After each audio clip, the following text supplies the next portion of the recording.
SSC 26 batch, কি অবস্থা সবার? পরীক্ষা তো খুব কাছে। আজকে আমরা তোমাদের পদার্থবিজ্ঞান বইয়ের গতি চ্যাপ্টারের খুবই গুরুত্বপূর্ণ একটি সৃজনশীল নিয়ে হাজির হয়েছি। দেখাই পাচ্ছ এখানে একটি উদ্দীপক দেওয়া আছে এবং প্রশ্নে বলা আছে এ অবস্থানে রক্ষিত রুটি সংগ্রহ করার জন্য বি অবস্থানে হতে একটি ইঁদুর 0.4 মিটার পার সেকেন্ড সমবেগে রওনা দিল। ইঁদুর লক্ষ্য করলো সি অবস্থানে বসে থাকা একটি বিড়াল 0.2 মিটার পার সেকেন্ড সমতলে একই দিকে রওনা দিল। বিড়াল আগে ইঁদুরটি রুটি সংগ্রহ করতে পারবে কিনা তা নির্ণয় করতে হবে। এখন উদ্দীপকটি লক্ষ্য করো, উদ্দীপকে কি দেওয়া আছে? উদ্দীপকে এ একটি রুটি যার থেকে ইঁদুরের দূরত্ব 16 মিটার এবং ইঁদুরের থেকে দূরত্ব হলো বিড়ালের 9 মিটার পিছনে। এখন আমাদের জানতে চাইছে কে আগে রুটিটি খাবে, অর্থাৎ কে আগে রুটিটার কাছে পৌঁছাবে। তাহলে আমাদেরকে কি মান নির্ণয় করতে হবে? আমাদেরকে টি এর মান নির্ণয় করতে হবে। কেন? যে কম সময়ে রুটিটার কাছে পৌঁছাবে সেই তো তাহলে রুটিটা খাই নিতে পারবে, তাই না? তাহলে চলো তার সমাধান করি।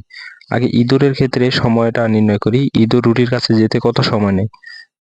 আমরা কোন সূত্র ব্যবহার করব? আমরা এখানে s ইকুয়াল টু ভিটি সূত্র ব্যবহার করব। এখানে বাংলায় লিখে দিবে ইঁদুর রুটি পর্যন্ত যেতে t1 সময় নিলে s ইকুয়াল টু ভিটি। কেন ভিটি s ইকুয়াল টু ভিটি লিখলাম? আমাদের এখানে দেখো, লক্ষ্য করো, এখানে প্রশ্নে বলা আছে সমবেগে রওনা দিল ইঁদুরটা 0.4 মিটার পার সেকেন্ড বেগে। সমবেগের ক্ষেত্রে s ইকুয়াল টু ভিটি। এখান থেকে আমরা টি এর মানটা নির্ণয় করব। টি ইকুয়াল টু কত হবে? s ভাগ ভি। s এর মান কত? s এর মানে দেখো এখানে বলা আছে 16 মিটার ইঁদুর থেকে রুটির দূরত্ব। তাহলে 16 ভাগ বেগের মানে যেখানে দেওয়া আছে 0.4 মিটার পার সেকেন্ড। তাহলে এটা আসে কত? এটা আসে হলো তোমার 40 সেকেন্ড। তাহলে আমরা একটা সময় নির্ণয় করলাম, আর একটা সময় নির্ণয় করবো এবার বিড়ালের ক্ষেত্রে। আমরা এখন কিসের সময়টা নির্ণয়, এখন সময়টা নির্ণয় করলাম ইঁদুর রুটি পর্যন্ত যেতে কত সময় নেয়? 40 সেকেন্ড। এখন বিড়াল যদি 40 সেকেন্ডের কম সময় নেয় তাহলে তো সে আগে যাবে, আর যদি বেশি নেয় সে তাহলে ইঁদুরের থেকে পিছায় পড়বে।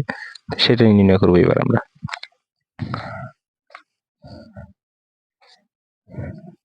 এবার লিখবো হচ্ছে বিড়ালের ক্ষেত্রে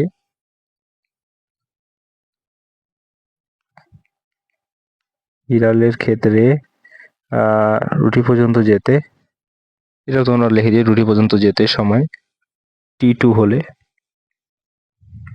এবার কোন সূত্র ব্যবহার করব? দেখো আমাদের এখানে ত্বরণের মান দেওয়া আছে এবং দূরত্বর মান দেওয়া আছে, আর এটার সাথে সময় রিলেটেড যে সূত্রটি রয়েছে সেটা হলো s equal to u t plus half a t square.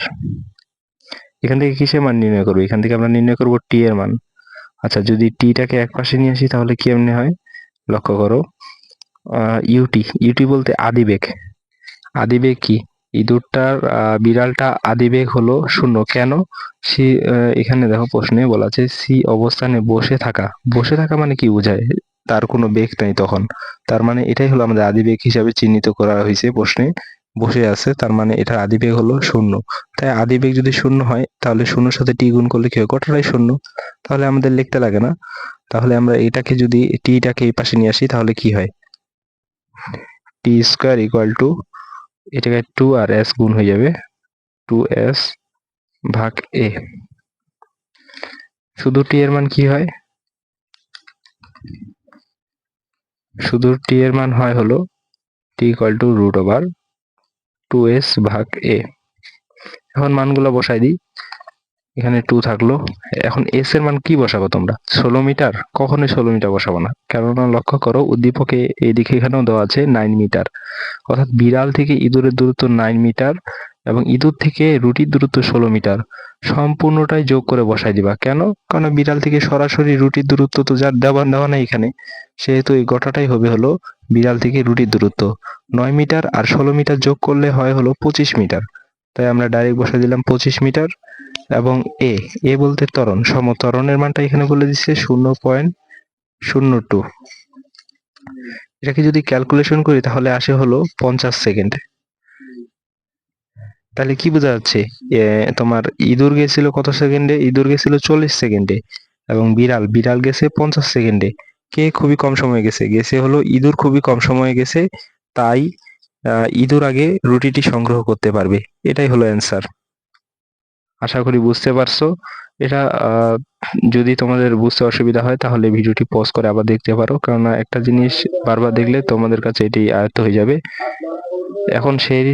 আমি এখন সেই সময় ভিডিওটা করতেছি। যারা চ্যানেলে নতুন সবাই সাবস্ক্রাইব করো, আর নতুন ভিডিও পেতে বেল আইকন বাজিয়ে রাখো। ধন্যবাদ।